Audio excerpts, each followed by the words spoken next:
This is part two of my conversation with Rua Gilna. He's on his Instagram, and I put his Instagram handle after this. We talk about a little bit more about the application of postural restoration principles to sports and lifting in particular. Remember, he's really strong. He can squat and deadlift over 500, so he knows his strength.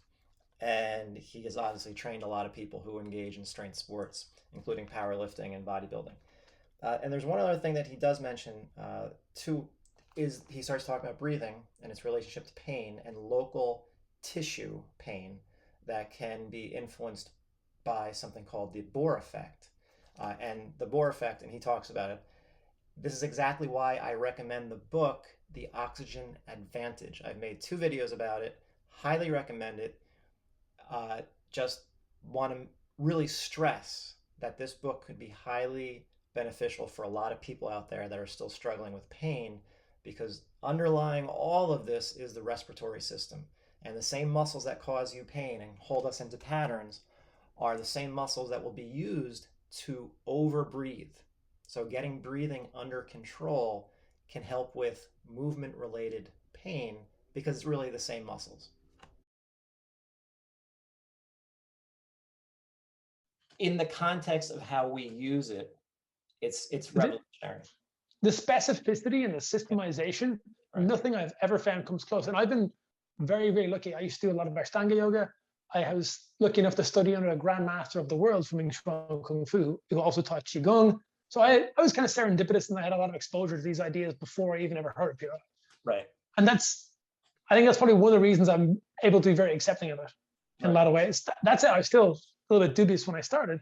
But once you see the results and see the logic behind it and the depth of research, it's one of those things that always annoys when people say it's not evidence-based. I'm like, evidence-based is like, if you want something that says exactly the question that you're asking, you will rarely find it in evidence-based literature unless you're asking a very stupid question. Right. I don't mean that to be denigrative or insulting to anybody, Right. but if you can't make correlations, if you can't make small jumps of logic and association, then you really can't call yourself a scientist or a critical thinker at all. If you need something spelled out in front of you, you absolutely are not anybody who's a critical thinker. You're someone who literally needs to read off the page and then pretend to yourself like you just came up with an idea. Right.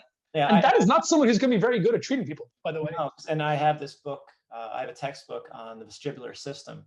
And in one of the chapters, they're showing studies, and they're talking about how when they were doing studies about, I don't know, a couple different circumstances, they're like moving a platform, and they're just seeing how bodies reacted to moving the platform. And of course, we talk about all the time, the floor moving.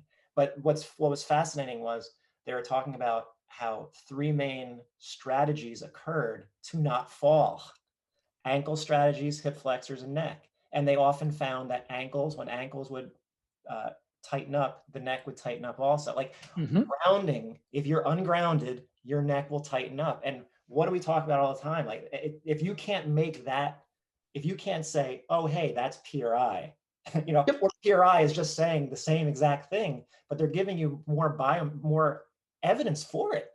And what's actually occurring, it's not falling down.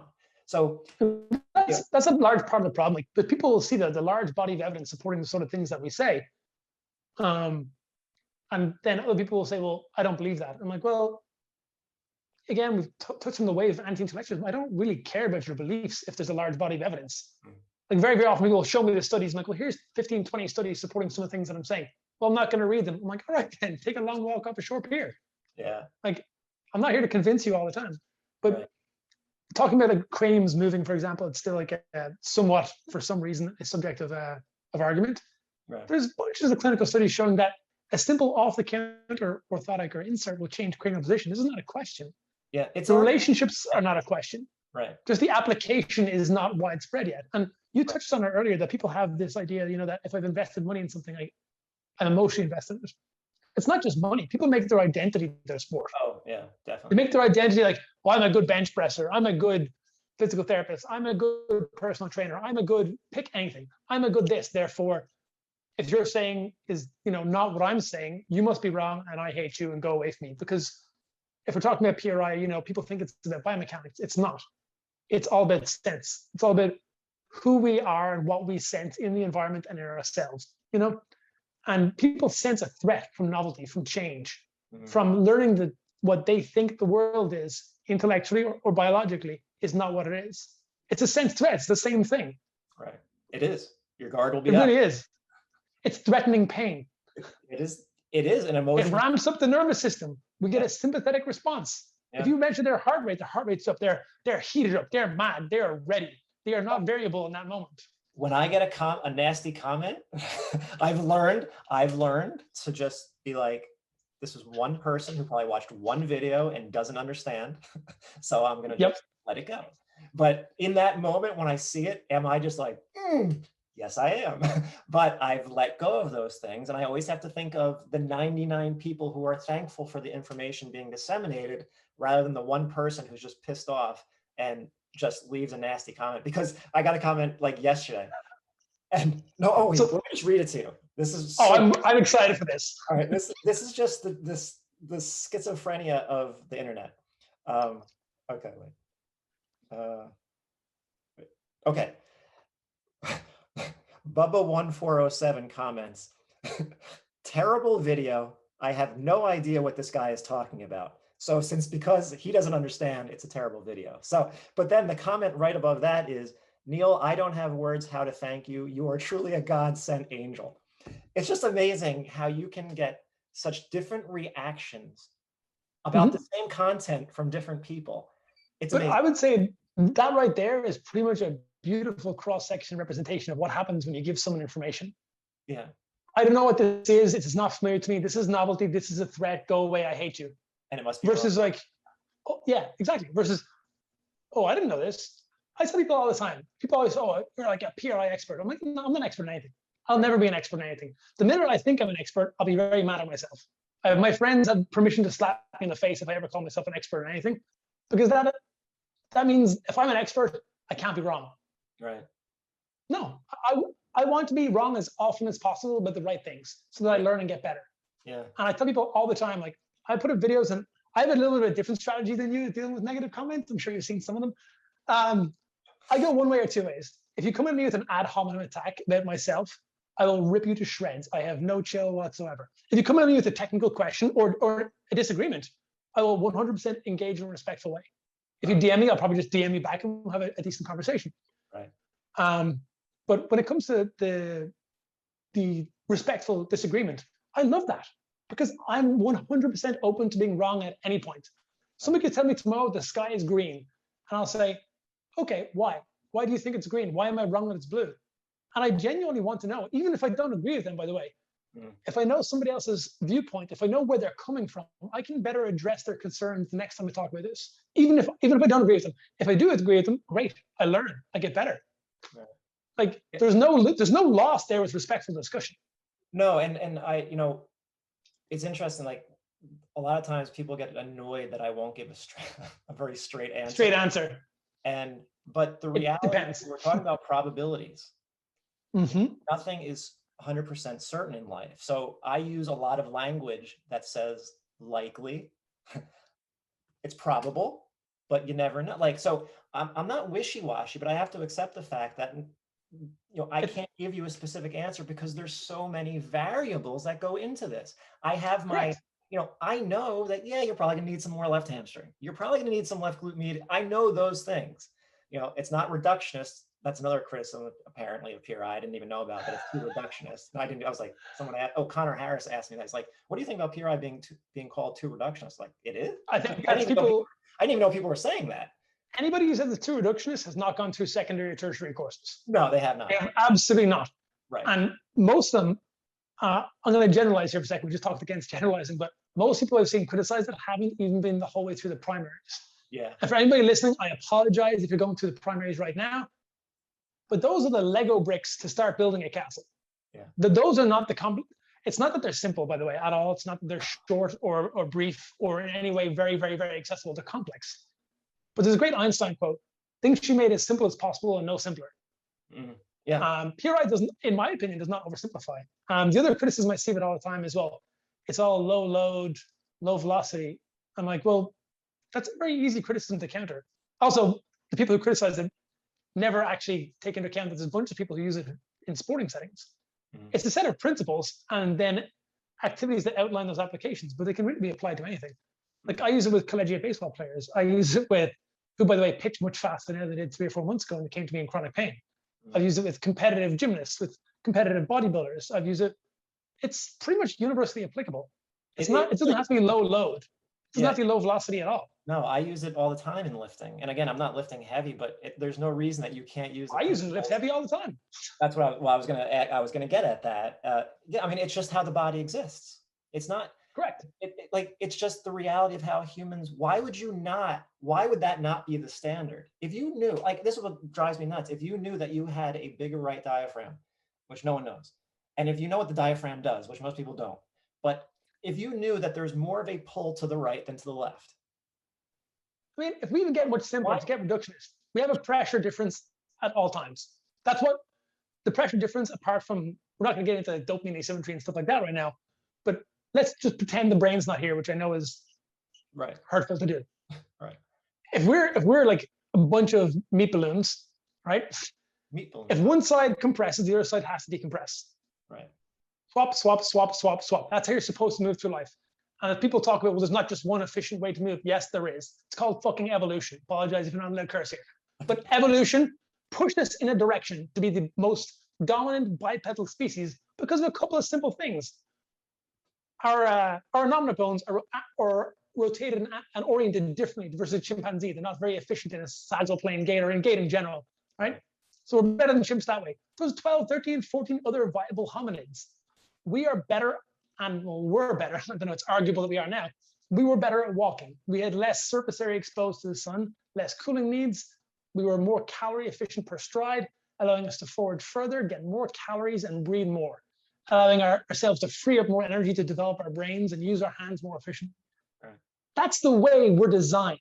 And we're designed asymmetrically to push us to move, to not really be at rest unless we're lying down.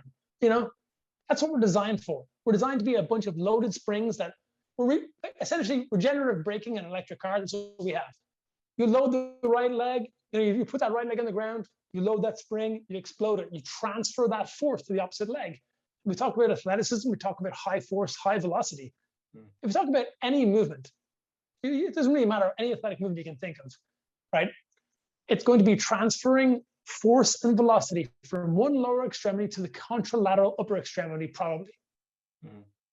Like throwing a punch, obviously not a jab, throwing a hook from the back arm in boxing. Force starts on the right leg and finishes up across the body on the left side. It's not going to the left extremity necessarily, but it's going across the body into an upper extremity.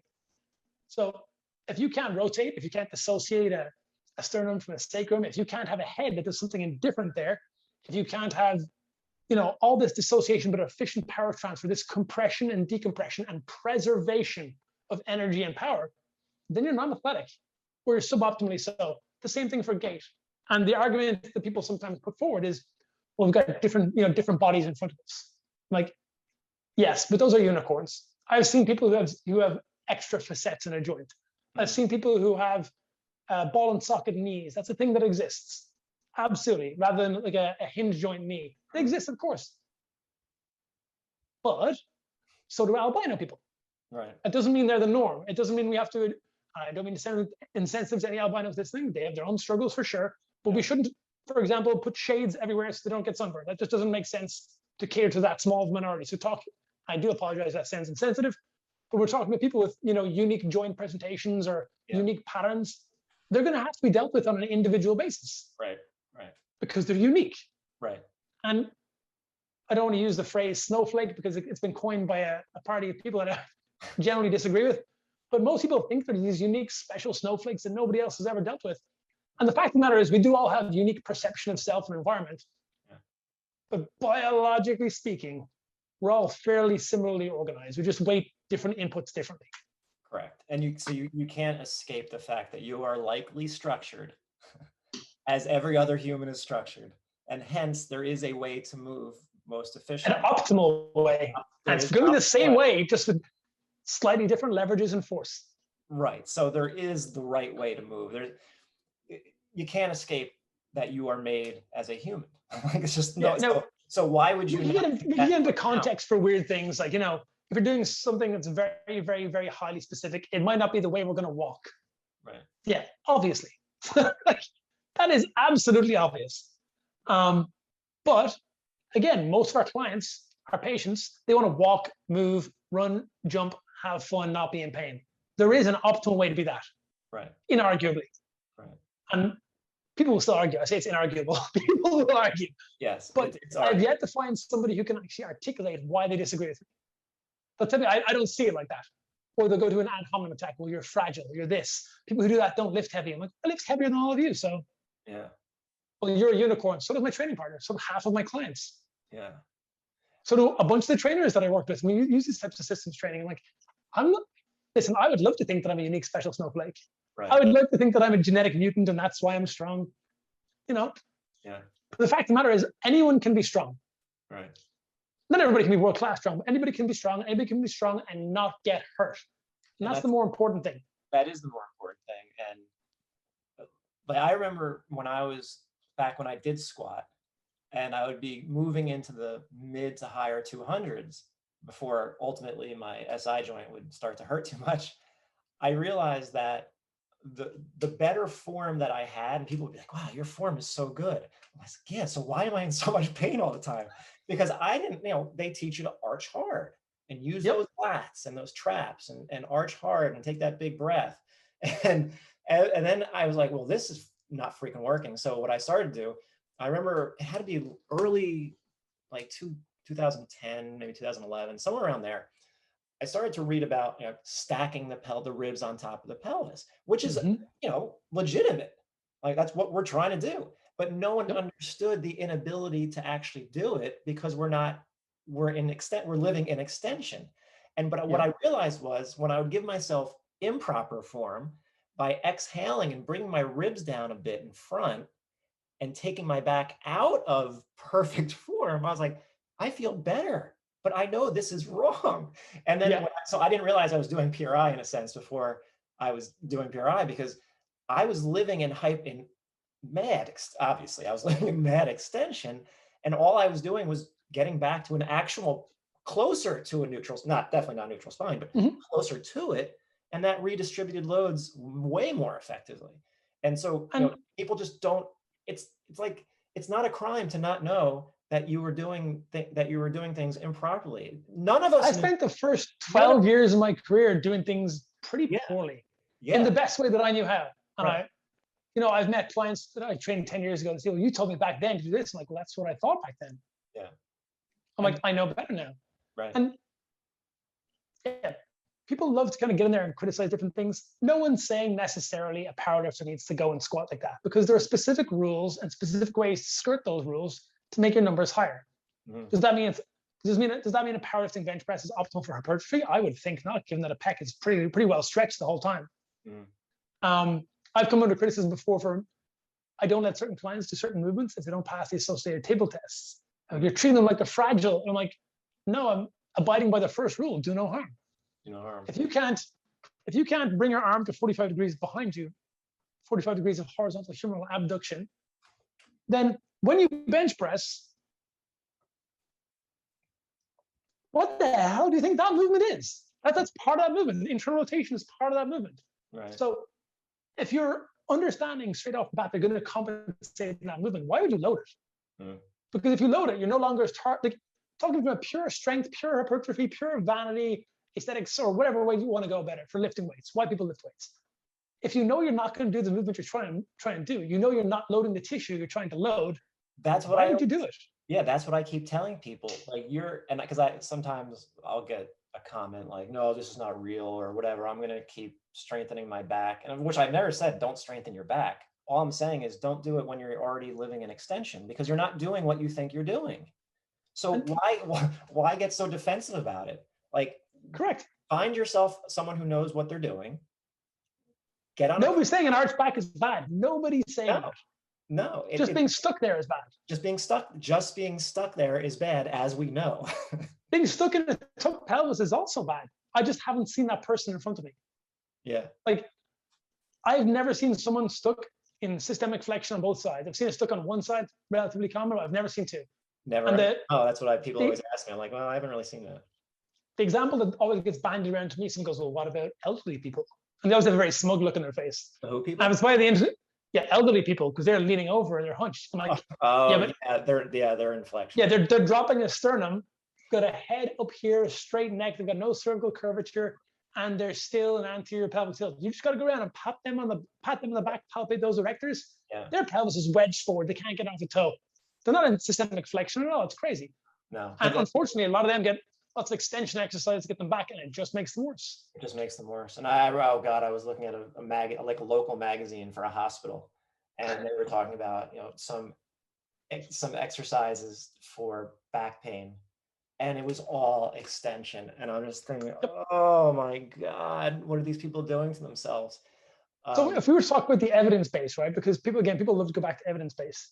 One of the things I love to tell people all the time is, so a very big evidence-based, you can go ahead and look it up, reason for local tissue pain is occlusion, low local availability of oxygen. If the muscle's always on, you'll probably have high oxygen utilization and not much blood flow in and out. That can cause pain. Mm-hmm. People talk about pain being multifactorial. Of course it is. There's like a half a dozen or a dozen of factors that we can control. I can't change your genetics or epigenetics, but I can change your biomechanical loading strategy, your perception, your social structure, your nutrition, your rest, your neurological state, your respiratory function. We can change these things. Mm-hmm. So we're just not going to ignore them. Another one is the Bohr effect. If you have people who are hyperventilating, always over breathing, which is so common, then once you get above, I think it's 7.45 pH in the blood, then the Bohr effect starts to kick in a pretty significant way. And we have too much alkaline in the blood. We've got, potentially subclinical or clinical respiratory alkalosis, which means that now the oxygen can't associate from hemoglobin, which is also going to contribute to things like I just talked about, low local available oxygen.